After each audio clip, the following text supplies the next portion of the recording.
بسم اللہ الرحمن الرحیم۔ السلام علیکم ناظرین اکرام، ایک بادشاہ تھا تو منصف اور عادل، پر اس میں ایک عادت بد تھی۔ اسے بیٹی سے بہت نفرت تھی۔ اللہ کی قدرت کہ اس کے ہاں پہلے بیٹا پیدا ہوا۔ اسے اپنا بیٹا بہت عزیز تھا، بہت ناز و نام اور لاڈ پیار سے اس کی پرورش ہو رہی تھی۔ چند سال بعد ملکہ پھر امید سے ہوئی۔ ولادت کے دن قریب تھے، لیکن بادشاہ سلامت کو کسی دوسرے بادشاہ کی دعوت پر ملک سے باہر جانا پڑا۔ جانے سے پہلے بادشاہ نے ملکہ کو حکم دیا کہ میں کہیں باہر جا رہا ہوں، اگر میرے آنے سے پہلے ولادت ہوئی، لڑکا ہوا تو ٹھیک، اور اگر لڑکی ہوئی تو اسے ہلاک کر دینا۔ بادشاہ چلا گیا۔ چند ہفتے بعد اس کے ہاں لڑکی کی ولادت ہوئی۔ ملکہ رونے لگی کہ اے اللہ، اب میں کیا کروں؟ ولادت کے وقت ایک دائی موجود تھی جو ملکہ کی حالت زار دیکھ رہی تھی۔ اللہ نے اس کے دل میں رحم پیدا کیا۔ اس نے ملکہ سے کہا، اے ملکہ، آپ چھوٹا دل مت کیجیے، میں یہاں سے سب کے سامنے بچی کو ہلاک کرنے کے بہانے لے جاؤں گی، پر میں یہاں سے اسے اپنے گھر لے جا کر پالوں گی۔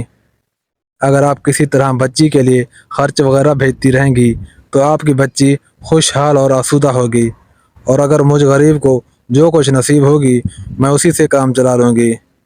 ملکہ نے کچھ سونا چاندی زیور وغیرہ بچی کے واسطے تھما دیے۔ بچی کو اس کے حوالے کیا۔ محل میں یہ بات پھیلائی گئی کہ دائی نے بچی کو لے جا کر ہلاک کر دیا ہے، جبکہ دائی نے شہزادی کو اپنے گھر لا کر پورے ناز و نام سے اس کی پرورش شروع کر دی۔ جب بادشاہ سفر سے واپس آیا تو اسے یہی احوال سنایا گیا۔ بادشاہ اپنی بدعادتی کے باعث خوش ہوا۔ کبھی کبھار بادشاہ سے چھپ چھپا کے شہزادی کو لاتی اور اپنی بیٹی کو دیکھ کر ملکہ کی ممتا کو کچھ قرار ملتا، اور وہ دائی کو سونا چاندی اپنی بیٹی کی نگہداشت کے واسطے دے دیا کرتی۔ چونکہ شہزادی کی پرورش اچھی طریقے سے ہو رہی تھی، اس لیے خوب قد کٹ نکالا، خوبصورت تھی ہی، اس لیے جوان ہوتے ہی دنیا کے سامنے شہزادی نہ ہوتے ہوئے بھی شہزادیوں کی طرح نظر آنے لگی۔ ایک دن بادشاہ کی سواری شہر سے گزر رہی تھی۔ اسی وقت شہزادی اور دائی بھی اسی راستے سے گزر رہی تھی۔ بادشاہ کی نظر شہزادی پر پڑی۔ پوچھا، یہ کون ہے؟ وزیر نے کہا، یہ اس بیچاری عورت کی نواسی ہے۔ بادشاہ نے حکم دیا، مجھے یہ بہت پسند آئی ہے، کل اس کے گھر میرے لیے رشتہ لے کر جانا۔ دوسرے دن وزیر، وکیل وغیرہ دائی کے گھر بادشاہ کے لیے اس کی نواسی کا ہاتھ مانگنے گئے۔ اب دائی کے اوستان خطا ہو گئے کہ کیا کروں؟ اس نے کہا، میں ایک غریب عورت ہوں، میرے نواسی بادشاہ کے لائق نہیں ہے، اور نہ ہی بادشاہ کا کسی غریب سے رشتہ جوڑنا صحیح ہے، اس لیے دوبارہ اس سلسلے میں میرے گھر مت آئیے گا۔ سب نے دائی کو منت سماجت کی، لالچ دھونس دھمکی دی، لیکن دائی بھی ٹس سے مس نہ ہوئی۔ تب بادشاہ نے حکم دیا کہ دائی کو پکڑ کے خوب سزا دو تاکہ وہ رشتے کے لیے مان جائے۔ سپاہی دائی کو پکڑ کر بادشاہ کے سامنے لائے اور انہوں نے اسے خوب پیٹنا شروع کر دیا۔ سپاہیوں نے دائی کو کپڑے کی طرح نچوڑ کر رکھ دیا۔ بیچاری پہلے سے ہی دو ہڈیوں پر تھی، اتنی مار برداشت نہ کر سکی اور بادشاہ کے سامنے چیخ پڑی، بادشاہ سلامت، یہ کوئی اور نہیں بلکہ آپ کی بیٹی ہے۔ میں نے اسے ہلاک کرنے کے بجائے لے جا کر اپنے گھر میں اس کی پرورش کی ہے۔ اب بادشاہ کو احساس ہوا کہ وہ کیا غلطی کرنے جا رہا تھا۔ خدا نے اسے گناہ عظیم سے بچایا۔ وہ اور زیادہ غصے میں آ گیا۔ اپنے بیٹے یعنی شہزادے کو بلا کر حکم دیا کہ اپنی بہن کو جنگل میں لے جا کر قتل کر دے، اور اس کی آنکھیں نکال کر اور گردن کا خون لا کر مجھے دکھا دے تاکہ مجھے یقین ہو جائے۔ شہزادے کو کسی صورت یہ گوارا نہ ہوا، اگرچہ اسے اپنی بہن کے متعلق اب معلوم ہوا تھا، لیکن اسے پتا تھا کہ اس نے اسے قتل نہیں کیا تو بادشاہ دونوں کو ہلاک کر دے گا۔ مجبور ہو کر اپنی بہن کو ساتھ لے جا کر جنگل کی طرف چل پڑا۔ جب دونوں جنگل پہنچ گئے تو بھائی کی محبت بہن کے لیے جوش میں آ گئی۔ بہن سے کہا کہ میں تمہیں یہیں چھوڑ دیتا ہوں، آگے تمہاری قسمت ہے کہ تمہیں درندے کھا جائیں یا تم بچ کر کہیں اور نکل جاؤ۔ دونوں بھائی بہن ایک دوسرے کے گلے لگ کر رو پڑے۔ شہزادی آنسو بہاتے ہوئے گھنے جنگل کی طرف جانے لگی۔ آخری بار پلٹ کر بھائی کو دیکھا اور جنگل میں گھس گئی۔ اس کے بعد شہزادے نے ادھر ادھر سے ڈھونڈ کر ایک ہرن کا شکار کیا، اس کی گردن کا خون نکالا اور آنکھیں نکال کر لے جا کر بادشاہ کو دکھا دی۔ بادشاہ نے آئینہ منگوایا، اس میں ان آنکھوں کو اور اپنی آنکھوں کو غور سے دیکھا۔ جب اس کو یقین ہوا کہ آنکھوں کا رنگ ایک ہی ہے، تب اسے تسلی ہوئی۔ ملکہ نے کسی طور شہزادے کو بلا کر اس سے بیٹی کے متعلق پوچھا۔ شہزادے نے ماں کو سارا قصہ سنا دیا۔ ملکہ نے منہ آسمان کی طرف کر کے ہاتھ اوپر اٹھائے اور بیٹی کے لیے دعا مانگی کہ اے اللہ، تو میری بیٹی کی حفاظت کر، اسے اپنی امان میں رکھ اور اسے کچھ اچھی جگہ پار لگا۔ اب آگے شہزادی کا قصہ سنیے۔ شہزادی جنگل میں رہنے لگی۔ بھوک مٹانے کے لیے جنگلی پھل پھول بوٹے کھا کر اپنا وقت گزارا کرنے لگی۔ اس دوران بہت سا وقت گزر گیا۔ ایک دن کسی اور ملک کا بادشاہ اپنے لاؤ لشکر کے ساتھ اسی جنگل سے گزر رہا تھا۔ شہزادی کے کانوں میں کسی گھوڑے کی قدموں کی آہٹ پڑی تو جلدی جلدی کسی گھنے درخت پہ چڑھ گئی۔ اتفاقاً بادشاہ بھی آ کے اسی درخت کے نیچے ٹھہر گیا۔ درخت گھنا اور سایہ دار تھا۔ ایک طرف اپنے گھوڑے کو باندھ دیا اور درخت کے سائے میں کپڑا بچھا کر تھوڑی دیر سستانے کی خاطر لیٹ گیا۔ چونکہ اس کا منہ آسمان کی طرف تھا اور وہ اپنے خیالوں میں گم تھا، اس کی نظر کسی درخت کے پتوں میں پوشیدہ کسی ہیئت پر پڑی۔ وہ اچھل کر کھڑا ہو گیا اور بلند آواز سے کہنے لگا، تم جو بھی ہو اپنے آپ کو ظاہر کرو، میں تمہیں کوئی نقصان نہیں پہنچاؤں گا۔ اس پر شہزادی نے کہا، اے مسافر، میں ایک لاچار لڑکی ہوں، اور کسی نہ کسی طریقے سے درخت سے اتر گئی۔ جب بادشاہ نے شہزادی کو دیکھا تو پورے دل و جان سے فریفتہ ہو گیا۔ جھٹ شہزادی سے کہا، میں ایک بادشاہ ہوں، اگر تم برا نہ مانو تو میں تم سے شادی کر کے تمہیں اپنی ملکہ بنانا چاہتا ہوں۔ اندھا کیا چاہے دو آنکھیں۔ شہزادی نے حامی بھر دی۔ وہ بھی ایک ایسا بندہ چاہتی تھی جو اسے عزت دے۔ بادشاہ خوشی خوشی شہزادی کو لے کر اپنے ملک روانہ ہو گیا۔ اپنے ملک پہنچتے ہی بادشاہ پہلے وزیر کے گھر جا پہنچا اور اسے کہا، ایسا سمجھو کہ یہ تمہاری بیٹی ہے۔ میں کل رشتہ مانگنے آؤں گا اور شادی بیاہ رچا کر اپنی امانت یہاں سے اپنے محل لے جاؤں گا۔ وزیر نے آداب بجا کر کہا، بادشاہ سلامت، آپ پوری طرح سے تسلی رکھیے، یہ آپ کی امانت ہے اور میری بیٹی، جب آپ کا دل چاہے اسے بیاہ کر لے جائیے۔ بادشاہ شہزادی کو وزیر کے گھر چھوڑ آیا۔ اگلے دن وکیل قاضی بادشاہ کا رشتہ لے کر وزیر کے گھر آ پہنچے۔ وزیر نے رشتے کے لیے ہاں کر دی۔ جلد ہی شہزادی کو بیاہ کر اپنے محل لایا۔ بادشاہ اور شہزادی شادی سے بہت خوش تھے۔ اس دوران بادشاہ نے شہزادی سے اس کے متعلق کچھ نہیں پوچھا تھا۔ چند سال بعد اس کے ہاں بیٹے کی ولادت ہوئی۔ بادشاہ بہت خوش تھا۔ اس نے شہزادی سے، جو اب ملکہ بن گئی تھی، پوچھا، اب جب اللہ نے ہم دونوں کو اولاد نرینہ سے نوازا ہے، تم اب ایک بیٹے کی ماں بن گئی ہو، مجھے بتاؤ کہ تم کون ہو، کس کی بیٹی ہو اور کس جگہ سے تمہارا تعلق ہے۔ شہزادی نے کسی طریقے سے بادشاہ کو ٹال دیا۔ ماہ و سال گزرتے چلے گئے۔ بادشاہ کے ہاں دوسرے بیٹے کی ولادت ہوئی۔ بادشاہ نے وہی سوال دہرایا۔ شہزادی نے پھر سے ٹال دیا۔ آخر کار ان کے ہاں جب تیسرے بیٹے کی ولادت ہوئی تو اس موقع پر بادشاہ نے شہزادی کی حقیقت معلوم کرنے کے لیے بہت دباؤ ڈالا۔ آخر کار شہزادی مان گئی اور بادشاہ کو حقیقت بتا دی۔ بادشاہ نے جب شہزادی کی دکھ بھری کہانی سنی تو اس نے کہا، اپنے آپ کو تیار کرو، میں تمہیں تمہارے باپ کے گھر لے جاؤں گا۔ شہزادی نے بہت منت سماجت کی کہ مجھے میرے باپ کے سامنے مت لے جاؤ، وہ مجھے قتل کر دے گا، لیکن بادشاہ نہیں مانا۔ آخر کار وہ مجبور ہو کر اپنے ماں باپ کے گھر جانے کے لیے تیار ہو گئی۔ بادشاہ نے پورے جاہ و جلال اور تم تراک سے ایک بڑے لشکر کے ساتھ شہزادی اور تینوں بیٹوں کو بھیجا، لیکن خود سلطنت کے ضروری کاموں کی وجہ سے رک گیا۔ اپنے وزیر، وکیل اور قاضی کو شہزادی کے ساتھ کر دیا اور کہا کہ میں پہلی، دوسری یا تیسری منزل پر تم لوگوں سے آ کر ملوں گا۔ سب روانہ ہو گئے۔ شام ہوتے ہوتے انہوں نے پہلی منزل پر پہنچ کر پڑاؤ ڈالا۔ خادموں نے شہزادی کا خیمہ تیار کیا۔ تب شہزادی نے دیکھا کہ وزیر کا خیمہ بھی اس کے خیمے کے بالکل قریب کھڑا کیا گیا۔ شہزادی نے وزیر کو بلا کر اس سے پوچھا، اے وزیر، تم جانتے ہو کہ میں ایک بادشاہ کی بیٹی اور دوسرے بادشاہ کی بیوی ہوں، تم اپنا خیمہ یہاں سے دور لگوا دو۔ وزیر نے کہا، ملکہ صاحبہ، بادشاہ نے ہمیں آپ کی حفاظت کی خاطر آپ کے ساتھ روانہ کیا ہے۔ اگر آپ یا آپ کے بچوں کو کچھ ہوا تو میں بادشاہ کو کیا جواب دوں گا؟ وزیر نہیں مانا۔ خیمے لگ گئے۔ رات ہو گئی تھی۔ تھکے ہارے لوگ سو گئے۔ وزیر کے دل میں کھوٹ تھا۔ آدھی رات کو شہزادی کے خیمے میں داخل ہو گیا۔ شہزادی آہٹ پا کر جاگ گئی۔ دیکھا کہ وزیر ہے تو اسے للکار کر باہر نکالنے کو کہا۔ لیکن وزیر آگے بڑھنے لگا۔ جب شہزادی نے دیکھا کہ وزیر کسی صورت نہیں مان رہا تو اس نے اپنے بڑے بیٹے کو وزیر کے سامنے کیا کہ تمہیں اس بچے کے سر کی قسم اس طرح مت کرو۔ لیکن بد کردار وزیر آگے بڑھا اور تلوار نکال کر ایک ہی وار سے بچے کا سر دھڑ سے الگ کر دیا۔ شہزادی نے وزیر سے کہا، میں ایک پاک عورت ہوں، اس وقت وضو میں ہوں، مجھے اتنا موقع دو کہ میں اپنے وضو کو توڑ کر آ جاتی ہوں، تب تمہارا جو دل چاہے وہ کرو۔ وزیر نے کہا، جاؤ اور جلدی آ جانا۔ شہزادی بھاگتی ہوئی وہاں سے دور ایک جھاڑی کے پیچھے چھپ گئی۔ وزیر کچھ دیر بعد اسے ڈھونڈنے نکل گیا لیکن ناکام رہا۔ صبح ہونے والی تھی تب وہ دوبارہ شہزادی کے خیمے میں داخل ہوا، بچے کی لاش کہیں دور لے جا کر دفن کی اور اپنے خیمے میں گھس گیا۔ صبح بہت دیر کے بعد شہزادی اپنے خیمے میں داخل ہو گئی، اپنے مقتول بیٹے کو نہ پا کر رونے لگی۔ لشکر دوبارہ روانہ ہو گیا، چلتے چلتے شام تک دوسری منزل جا پہنچی۔ خادموں نے شہزادی کا خیمہ تیار کرنا شروع کیا۔ شہزادی نے دیکھا کہ وزیر نے آج اپنا خیمہ بہت دور کھڑا کروایا ہے لیکن خادم وکیل کا خیمہ قریب کھڑا کر رہے ہیں۔ شہزادی نے وکیل کو بلوایا اور کہا، تم اپنا خیمہ ہٹوا دو، یہ اچھی بات نہیں ہے۔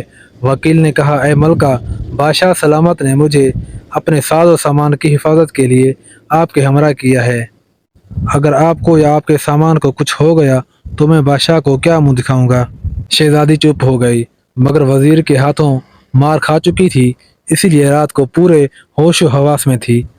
آدھی رات کو اس نے قدموں کی آہٹ سنی۔ جب دیکھا کہ آنے والا وکیل ہے تو اس نے للکارا، لیکن بد کردار وکیل کہاں ٹلنے والا تھا۔ شہزادی نے اپنے دوسرے بیٹے کو اس کے سامنے کیا اور اسے دعائی دی، لیکن وکیل نے بھی تلوار سے وار کر کے اس کے دوسرے بیٹے کا سر تن سے جدا کر دیا۔ شہزادی نے بیچارگی سے کہا، میں پاک و صاف اور وضو سے ہوں، مجھے کچھ وقت دے تاکہ میں خود کو ناپاک کر دوں، اس کے بعد جو تمہارا دل چاہے کرو۔ وکیل نے اسے جانے دیا۔ شہزادی خیمے سے نکل گئی۔ آج بھی شہزادی میں جتنی ہمت تھی نکل بھاگی اور آخر کار تھک ہار کر ایک بڑے جھاڑی کے پیچھے چھپ گئی۔ وکیل نے اسے بہت ڈھونڈنے کی کوشش کی لیکن ناکام رہا۔ وکیل جلدی جلدی واپس آیا، مرے ہوئے بچے کو اٹھا کر کہیں دور دفن کیا اور اپنے خیمے میں جا کر سوتا بن گیا۔ جب صبح پھوٹی تو شہزادی اپنے خیمے میں داخل ہو گئی، دیکھا کہ دوسرے بیٹے کی لاش بھی نہیں ہے، سمجھ گئی کہ بد کردار وکیل نے اسے ٹھکانے لگا دیا ہے۔ بیچاری کس پر اعتبار کرتی، اس لیے چپ رہی۔ لشکر پھر شہزادی کے باپ بادشاہ کے ملک کی طرف روانہ ہو گیا۔ آج شہزادی اکیلی ایک بیٹے کے ساتھ غموں کا انبار لیے اونٹ پر سوار تھی۔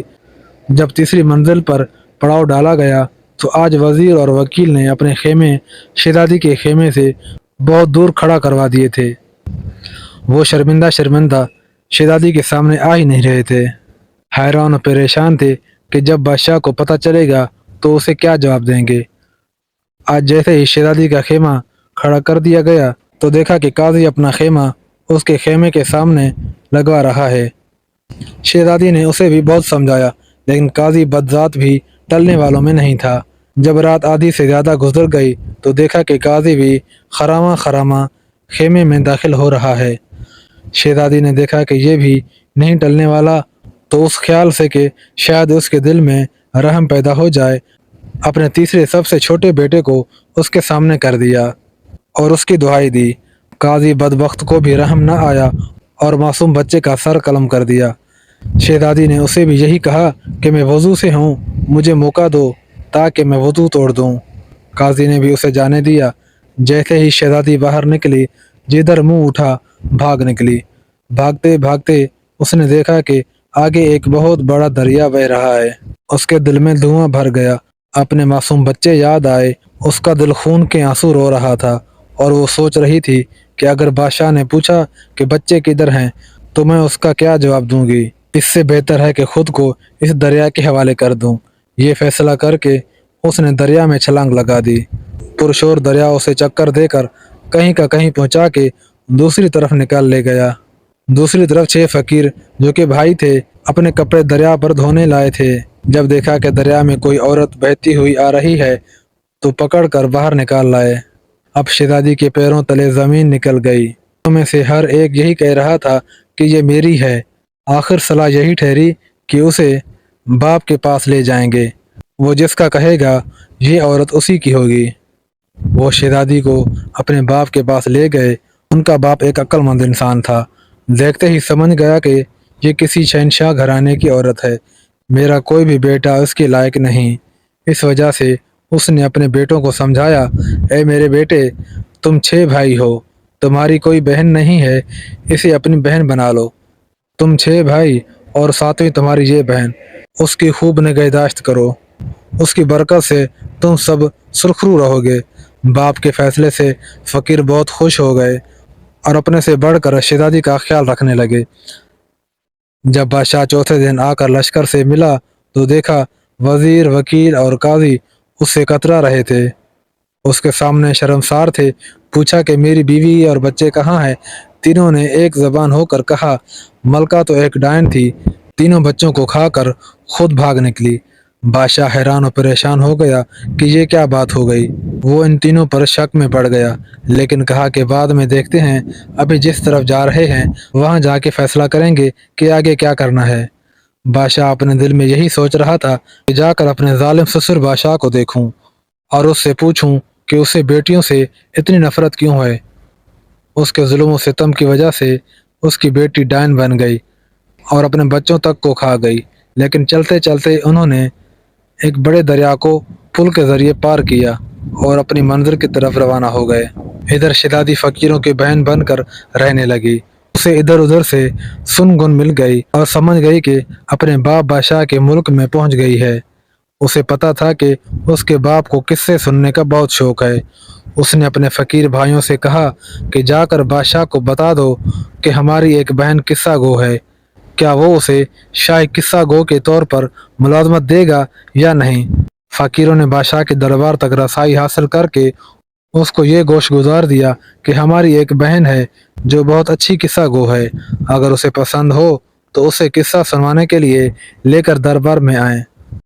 بادشاہ نے انہیں اجازت دے دی اور کہا کہ اگر اس کے قصے پسند آئے تو اسے شاہی قصہ گو رکھ دیں گے۔ شام کو فقیر شہزادی کو لے کر بادشاہ کے دربار میں حاضر ہوئے۔ شہزادی نقاب میں تھی اور درمیان میں بھی پردہ حائل تھا۔ اس نے بادشاہ کے لیے ایک قصہ سنایا جو بادشاہ کو بہت پسند آیا۔ اس نے خوش ہو کر فقیروں کو بہت سا انعام و اکرام دیا۔ فقیر انعام و اکرام لے کر بہن کے ہمراہ واپس گھر آ گئے۔ پہلے ہی بھیک مانگنے سے بیزار تھے، اس لیے وہ بہت خوش تھے۔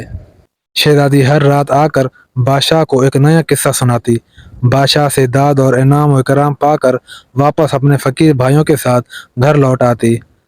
فقیروں کی جان بھی بھیک مانگنے سے چھوٹ گئی۔ ایک رات جب وہ آئی تو دیکھا کہ آج تو اس کا شوہر بادشاہ، وزیر، وکیل، قاضی وغیرہ بھی اس کے باپ بادشاہ کے ساتھ بیٹھے ہوئے ہیں۔ شہزادی نے سوچا آج تو قصہ مزہ کرے گا۔ شہزادی آج بھی ہر روز کی طرح نقاب میں تھی۔ پردے کے دوسری طرف آ کر اپنی جگہ پر بیٹھ گئی اور اپنے باپ بادشاہ سے کہا، بادشاہ سلامت، آج میں ایک بہت خاص داستان سنانے والی ہوں۔ اگر کسی کو کوئی حاجت درپیش ہے تو ابھی سے اٹھ کر رفع حاجت پوری کرے۔ داستان کے درمیان کسی کو اٹھنے کی اجازت نہیں ہے۔ اگر کوئی اٹھ گیا تو میں داستان سنانا بند کر دوں گی اور آئندہ کے لیے بھی کوئی قصہ سنانے نہیں آؤں گی۔ بادشاہ نے سب کو حکم دیا۔ سب نے اقرار کیا کہ وہ داستان کے درمیان نہیں اٹھیں گے۔ شہزادی نے داستان سنانا شروع کر دی۔ ایک ظالم بادشاہ تھا، اسے اپنے گھر میں بیٹی کی پیدائش پسند نہیں تھی۔ جب اس کے گھر میں لڑکی پیدا ہوئی تو اپنی بیوی کو اسے مارنے کا حکم دیا۔ اس کی بیوی نے دائی کے ذریعے اپنی بیٹی کو بچا کر اس کی پرورش کی۔ ایک دن اس لڑکی پر بادشاہ کی نظر پڑی جو اب جوان ہو گئی تھی۔ بادشاہ نے اس بوڑھی دائی کے گھر اپنے لیے رشتہ بھیجا، لیکن دائی نے تسلیم نہیں کیا۔ بادشاہ نے اس پر ظلم و ستم ڈھائے۔ تب دائی نے بتایا کہ وہ لڑکی اسی بادشاہ کی بیٹی ہے۔ بادشاہ حیران ہوا کہ یہ تو میرا قصہ ہے جو یہ خاتون سنا رہی ہے۔ بادشاہ نے بہت سارے ہیرے جواہرات شہزادی کی طرف پھینک کر کہا کہ دیکھنا، داستان کو بند مت کرنا۔ شہزادی نے ہیرے جواہرات فقیروں کی طرف پھینک دیے جو اسے پا کر بہت خوش ہوئے۔ شہزادی نے داستان جاری رکھی کہ کس طرح بادشاہ نے بیٹی کو اپنے بیٹے کے حوالے کر کے کہا اسے جنگل میں لے جا کر قتل کر دے۔ بادشاہ عمر رفتہ کے باعث اب بوڑھا ہو گیا تھا۔ اسے پہلے ہی سے اپنی بیٹی کے ساتھ کیے گئے ظلم و ستم سے بہت پشیمانی اور پچھتاوا تھا۔ جب اسے داستان کے ذریعے اپنی بیٹی کے متعلق پتہ چلا، اس کی آنکھوں میں آنسو آ گئے۔ شہزادے کو بھی احساس ہوا کہ یہ تو میری بہن کا قصہ ہے۔ اس نے بے چین ہو کر کچھ اور ہیرے جواہرات شہزادی کی طرف پھینک دیے اور کہا کہ داستان جاری رکھنا، رکنا مت۔ فقیر بھائیوں کے تو اتنے انعامات دے کر باچیں کھل اٹھیں۔ شہزادی نے داستان جاری رکھی اور بتایا کہ ایک دن ایک بادشاہ کا گزر اسی جنگل سے ہوا۔ لڑکی کو دیکھا اور اسے اپنے ساتھ اپنے ملک لے جا کر اسے بیاہ رچا لیا۔ شہزادی کا شوہر بادشاہ، جو پہلے بڑی دلچسپی سے داستان سن رہا تھا، چونک پڑا کہ یہ تو میری اور میری بیوی کا قصہ لگ رہا ہے۔ اس نے بھی بہت سے ہیرے جواہرات نکال کر شہزادی کی طرف پھینک دیے اور کہا کہ دیکھنا، داستان آخر تک سنانا، مجھے اس داستان کو پورا سننا ہے۔ فقیر بھائیوں کے تو پیر خوشی سے زمین پر نہیں پڑ رہے تھے۔ شہزادی نے داستان جاری رکھی۔ بادشاہ نے اس لڑکی سے شادی کی۔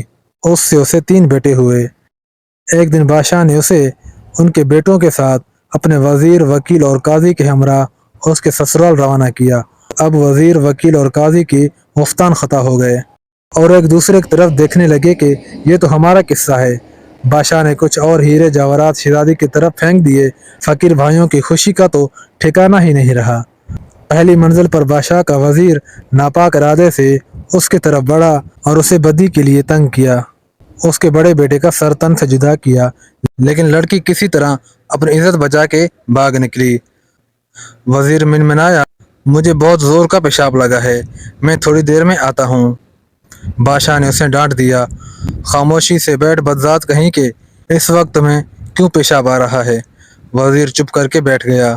دوسری منزل پر اسی طرح وکیل نے بھی اپنے ناپاک ارادوں کے ساتھ لڑکی کو بدی کے لیے تنگ کیا اور اپنے ناپاک عزائم پورا کرنے کے لیے اس کے دوسرے بیٹے کا سر تن سے جدا کرنے سے بھی باز نہ آیا۔ پاک دامن لڑکی یہاں سے بھی اپنی عزت بچائی اور بھاگ کر کہیں چھپ گئی۔ اب وکیل ہکلایا، بادشاہ سلامت، مجھے زور کی حاجت پیش آئی ہے، بس میں یوں گیا اور یوں واپس آیا۔ بادشاہ نے وکیل پر آنکھیں نکالی، بس کر بدذات اور خاموشی سے بیٹھ، جب حقیقت ظاہر ہو رہی ہے تو تم لوگوں کو حاجت پیش آ رہی ہے۔ وکیل بھی خاموشی سے بیٹھ گیا۔ تیسری منزل پر قاضی بھی اللہ رسول کو بھول کر بدی کے لیے لڑکی کو تنگ کرنے لگا اور اس ظالم نے اس کے تیسرے بیٹے کا سر قلم کر دیا۔ لڑکی بھاگ کر ایک بڑے دریا میں کود گئی۔ یہ سن کر قاضی نے بھی کوئی بہانہ بنانے کی کوشش کی، لیکن بادشاہ نے اسے بھی ڈانٹ کر چپ کرا دیا۔ دریا نے لڑکی کو کہیں دور لے جا کر دوسری طرف پھینک دیا، جہاں اسے 6 فقیروں نے دیکھا اور اسے دریا سے نکالا۔ اب فقیر بھائیوں کی گگی بن گئی کہ ہو نہ ہو یہ ہماری بہن کا قصہ ہے۔ فقیر اس لڑکی کو اپنے باپ کے پاس لے گئے۔ اس کے عقل مند باپ نے اس لڑکی کو ان 6 بھائیوں کی بہن بنا دیا۔ اس کے باپ بادشاہ کی آنکھوں سے جھل جھل آنسو بہہ رہے تھے۔ دونوں بادشاہوں نے ہیرے جواہرات کے ڈھیر ان کے سامنے لگا دیے کہ خدا را داستان کو جاری رکھو۔ لڑکی کو کسی طرح پتہ چلا کہ یہ اس کے باپ بادشاہ کا ملک ہے۔ اسے پتہ تھا کہ اس کے باپ کو داستان سننے کا بہت شوق ہے۔ اس نے اپنے بھائیوں کے ذریعے بادشاہ کو کہلوایا بھیجا کہ اگر اسے منظور ہو تو آ کے اسے داستان سنائے۔ یہاں پہنچ کر اس کے باپ بادشاہ کا دل چور چور ہو گیا۔ وہ بادشاہ فریاد مار کر اٹھ کھڑا ہو گیا۔ شہزادی نے بھی اپنے چہرے سے نقاب اٹھا دی تو اس کے شوہر بادشاہ نے بھی شہزادی کو پہچان لیا۔ باپ بیٹی کو اور شوہر بیوی کو پا کر بے حد خوش ہو گئے۔ دونوں نے وزیر، وکیل اور قاضی کو پکڑا۔ ان سے کہا کہ بول کیسی سزا چاہیے، 4 چڑی چابک یا 4 بٹور؟ یہ براہوی زبان میں 2 سخت سزاؤں کے نام ہیں۔ انہوں نے کہا کہ 4 بٹور۔ بادشاہ نے 12 گھوڑے منگوائے، ہر ایک کے ہاتھ پیر 4 گھوڑوں سے 4 اطراف میں باندھ کر انہیں 4 مختلف سمت میں دوڑا دیا، جن سے ان کے جسم ٹکڑوں میں بٹ گئے۔ اس طرح ان بد ذاتوں کو ان کے کیے کی سزا ملی اور شہزادی کا باپ اپنی بیٹی اور اس کا شوہر اپنی بیوی کو پا کر بہت خوش ہوئے اور ہنسی خوشی رہنے لگے۔ جد ناظرین، یہ تھی آج کی کہانی۔ امید کرتا ہوں یہ کہانی آپ کو پسند آئی ہوگی۔ اگر آپ نے یہ مکمل کہانی سنی ہے تو کمنٹ باکس میں کمپلیٹ لکھ دیں تاکہ ہمیں حوصلہ افزائی ہو اور ہمیں پتہ چل سکے کہ آپ نے مکمل کہانی سنی ہے۔ اسی طرح کی کہانیاں سننے کے لیے ہمارے چینل کو سبسکرائب کرنا مت بھولے۔ ملتے ہیں کسی اگلی ویڈیو میں، تب تک اللہ حافظ۔